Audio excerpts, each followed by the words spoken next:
Hey there, welcome. My name is Lou Diamond.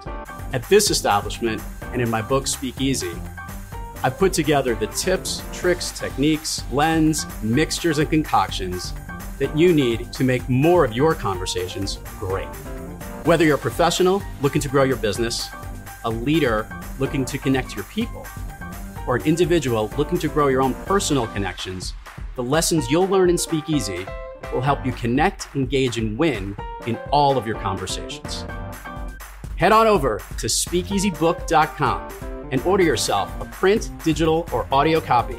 Speak Easy. Connect with every conversation. Cheers.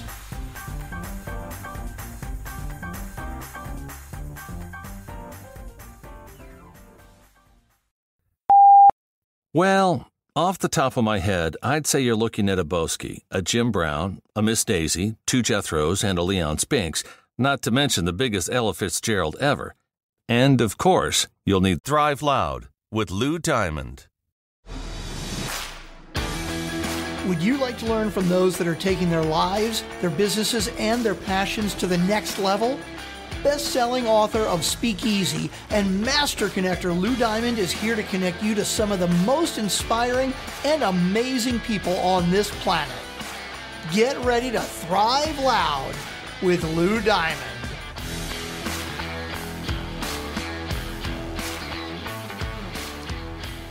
Welcome, everyone, to another spectacular episode of Thrive Loud with Lou Diamond, connecting you to the most inspiring and amazing people that are thriving each and every day. I'm your host, Lou Diamond. We are continuing our amazing series of what we're calling the Speak Easy Mashup, where we're connecting you with some of the most amazing authors out there that have put together some incredible messages that kind of correlate with Speak Easy a little bit, which is kind of cool. Today, we have a communication and relatability expert, media personality, and speaker. She is Match.com's chief dating expert. She's the author of Relatable, How to Connect with Anyone, Anywhere, even if it scares you. So to get ready for a fun mashup episode with the author of Relatable, Thrive Loud listeners, I bring you the Rachel DeAlto. Rachel, how are you today? I was like, I'm glad it's the, because we can't handle more than one. No. I know you can't handle more than one. Listeners need to know Rachel has been moving, has been relocating, has had probably the busiest 4 months anyone could possibly have. And I am just thrilled and honored to have her here today to chat with me and you, the listener, so you could take it all in. Rachel, how you doing? You catching up? You getting some oxygen? I am. I know we've talked a couple times. I'm like, oh my gosh, I can't even see straight. But I have to say, my nesting time is done. I'm in my new office space, which is awesome.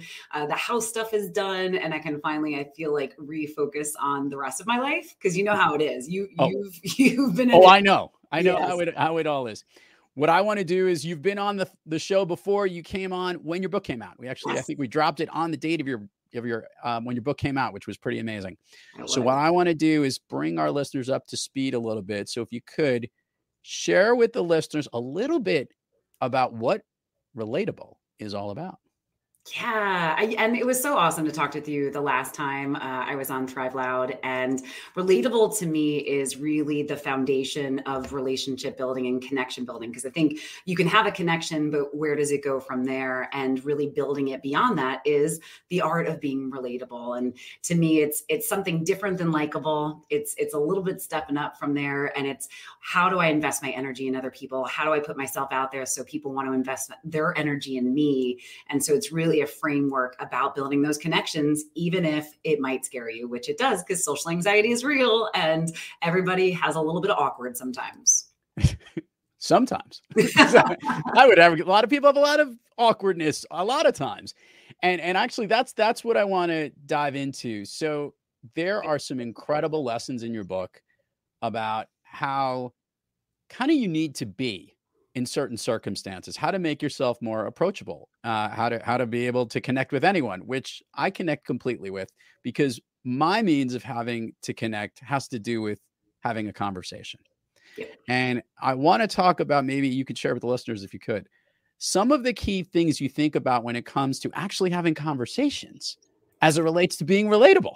Yeah. And, I love, and we have such synergy, and we've actually said that since the moment that we started talking and met back at that NSA conference oh my gosh, it was only a year ago. It feels like it's been a while. But I think about conversations, not just in the words that we speak, but how we approach them. So are we approaching them from a place where I'm actually going to show some of my quirks? Am I going to show up as my whole self? And, I think authenticity is a bit of a buzzword, but we really do have so many different versions of ourselves that could show up as authentic versions.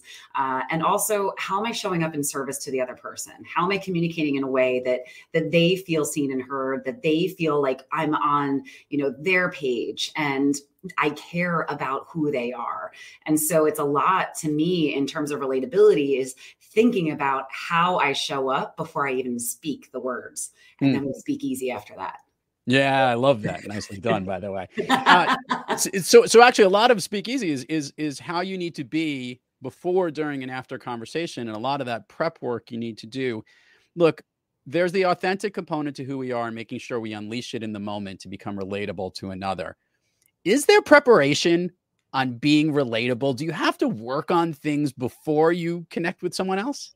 I do. I think you do. I think there's absolutely some prep work, and it's not necessarily, you're not, sitting there scripting things out, but you are thinking about how can I be more self-aware? How can I be more confident in who I am? And that's the biggest things that I think is a massive part of the prep work. Is oftentimes we show up to these situations and we're not relatable because we think that we have to be perfect. We think that we have to be another type of human being in order for that person to connect with us. When the fact of the matter is, if we just kind of embraced who we are and then allow the chips to fall, you're going to find your people. Do you believe that when the Relatable book got out into the universe and everyone was learning how to be relatable, that you were finding feedback from those that have read it that surprised you? Was there things that, like, I never thought that Relatable would connect with a reader in this particular way? Yeah, I mean, I think any time that someone says that something changed their life, you're like, wait, what? And, not that like I didn't think it had the power to do that, but I guess it's just like it was just bigger than me. It was bigger than the book. It was kind of this idea that it could change the way that people showed up and the way that people thought about themselves and the way that, people live their lives. And to me, that is, I'm assuming that's probably the point of many books, but the way I wrote it was just like, no. I just want to help in this one instance. I just want to help people connect better. But then it became bigger than that. And that's the coolest part of it. So there's still times where I get messages and I was like, wow, like why me? Like I go into that, oh my gosh, like it's beyond humbling. I think the reason why you is because this is authentically who you are. The listeners need to know the first time that I met Rachel, I would say it was like looking in the mirror and saying, wow, I look so much better than I normally do because I look like this. Because we both understand the importance of connection. We both understand how we have to find that common ground on where we can relate together. And we both speak about connecting. And that's what I wanted to talk about was in the messages of when you're speaking to audiences that are trying to absorb your message. Obviously, look, the book becomes kind of like the course book, and then the lectures, if you would, become the messages you deliver in person. What's some of your favorite things that you love to speak about when in person in helping to be that relatability expert? I think it's showing that I am relatable. And so many people, and I'm not going to call out specific speakers, but I think a lot of speakers and a lot of people who teach or who have messages, they kind of put themselves up on this pedestal. And that's just never been my thing. So some of my favorite parts about speaking and being in person is I tell stories. I always believe that our stories are our power, and our stories are also what give people a glimpse into who we are as human beings versus teachers. And so my favorite part is telling these awesome, self-deprecating at times, most of the time, stories where they kind of get like, oh, wow, like she's gone through this. And there's another side to this. And there's another side to her. And there's another side to human beings. And really just giving them that view of, we're just so multifaceted. And we have such elements of relatability in us that just need to be brought out there with a little bit of a nudge and some confidence.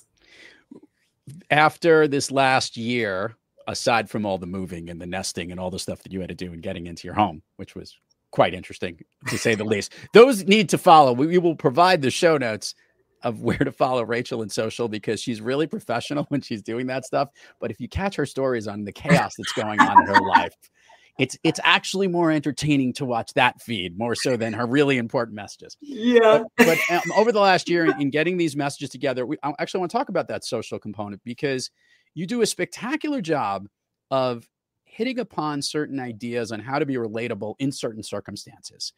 You'll do them in an Instagram story or a post.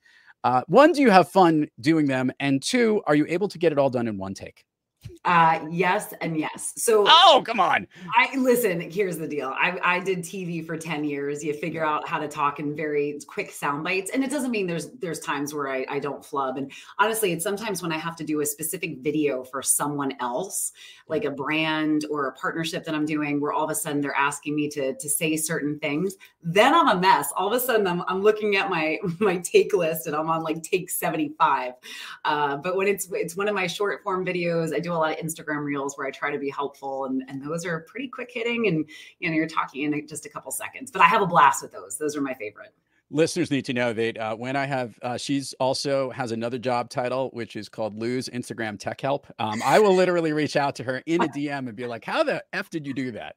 So that's I got you. We're giving a little generational differences there, obviously. My inability to be as adept, although my daughters help me out most of the time. It usually just gives up on me. So now she goes, ask Rachel. Like, this is how we open a PDF. You ever see those commercials? Those are my favorites. I love it. Okay, so I was bleeding these two books together. I literally was saying, how can we take relatability and Speak Easy to put together? And instead of, one of the takeaways that I got, obviously, is this whole way of knowing how to prepare yourself when you're going to relate to someone and approach them. And all the work that you need to understand and how you need to be is what Speak Easy is all about. In a quick summary, I also liked merging together the relatable component into what scares you, even if it scares you. And I think you push that button a little bit on how important it is to make the connection. And this was something that, as I was going through it, I said, I want to ask this question on the air. Were you ever scared to connect and relate with people? It was because it doesn't seem like you ever would be. I've always wanted to ask.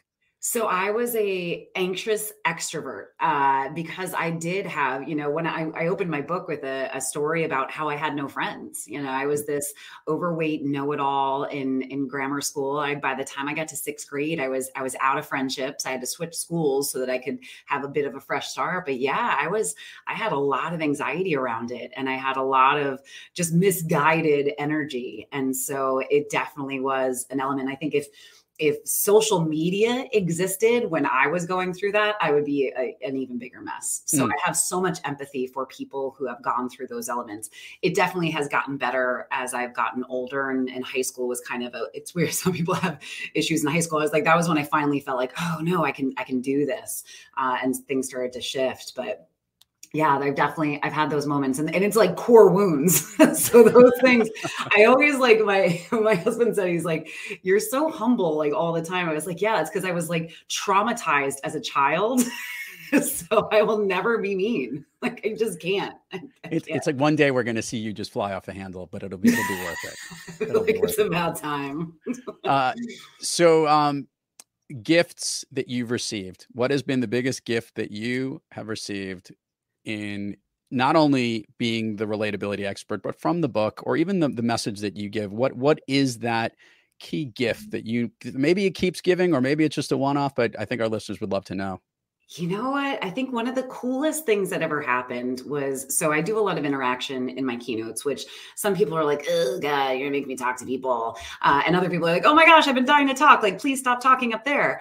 And so this woman came up to me after one of my keynotes and said, I really don't like interactions, but I really loved that. And I started talking to this woman next to me who was from It was a credit union engagement and from a different credit union. And then I get a message from her months later. And all of a sudden she's telling me they're hanging out together. They're planning family vacations. They are just building this beyond anything in my wildest dreams relationship from that interaction. And to me, that's just a microcosm of what's possible. And so having people actually share those very specific relationships that they've built is everything. It's entirely why I do this. I love it. Let's do a quick plug section. It always sounds better from you. We've done it in the past, but I know you're a pro. You can do it again. Share with the listeners all the places people can find you, websites, URLs, social handles. We'll put it in the show notes, but it gets more engagement when they hear it from you. Well, this is when they're done buying Speak Easy. There you go. I'm Rachel DeAlto everywhere. So every social media handle is Rachel DeAlto, and it's racheldealto.com is for my website. And not only should you buy Speak Easy, you should also buy Relatable. Everyone go check it out. Relatable, how to connect with anyone, anywhere, even if it scares you. You've just heard from the most amazing author, Rachel DeAlto. First of all, great to see you again. Good to Continued see you. Success. Isn't this fun? We get to connect and talk about the stuff that we do every day, which is kind of a blessing, right? Pretty cool. Yeah. One day we're going to get her pissed off. We're going to figure out. That's actually the next time you come on the show. The goal is we're going to try to fucking piss off Rachel DeAlto. It won't happen. Awesome. Hang a painting too high. See how that works. I feel for your husband on that front. He's the only one that gets to see all of that, I'm sure. Rachel, such a pleasure to catch up with you. Thanks for coming on the show. Thanks, Lou. And to all our listeners out there, thank you for joining us. And until next time, keep moving onward and upward. And remember, be brief, be bright, be gone. You've been listening to Thrive Loud with your host, Lou Diamond. Check us out on the web at thriveloud.com and follow us on Instagram, LinkedIn, Twitter, and Facebook at Thrive Loud. And check us out on the Good Pods app at Thrive Loud, where you can follow, listen, and connect directly to Lou and all of the Thrive Loud episodes. Thanks for listening.